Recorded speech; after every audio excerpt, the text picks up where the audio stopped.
As Monty Python used to say, and now for something completely different. It's hard to imagine a modern city today without tower cranes.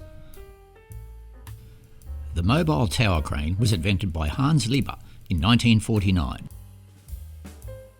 Tower cranes had been around in some form or another for centuries, but it was Hans Lieber who came up with the idea to make them mobile so you could disassemble them and move them to the next site. We're at Dutton Park in Brisbane at one of the Cross River Rail sites, and we can see a tower crane up close and personal.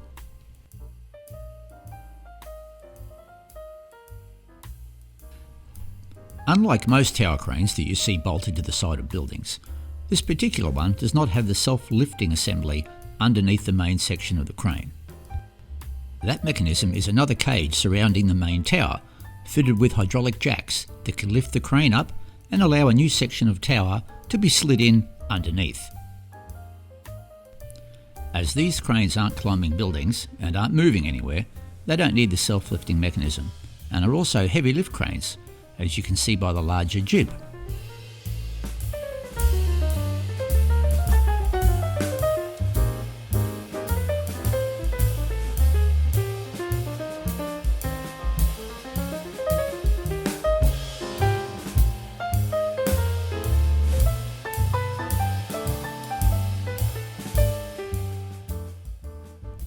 It's the weekend and the site is empty, so the tower cranes sit idle. I did have some footage of these working, but was confronted by one of the site's safety guys, who was very concerned about people filming their cranes operating.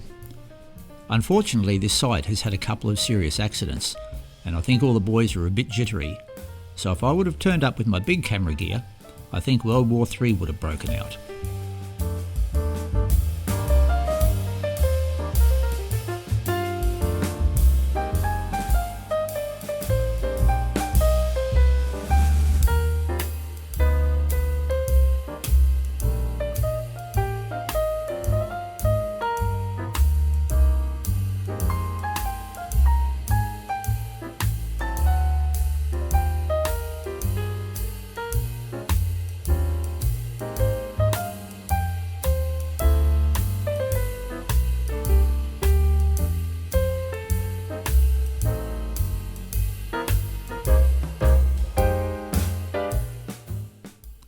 Well, I hope you enjoyed this brief look at one of the construction industry's unsung heroes, the tower crane. Thanks for watching. Hooroo for now.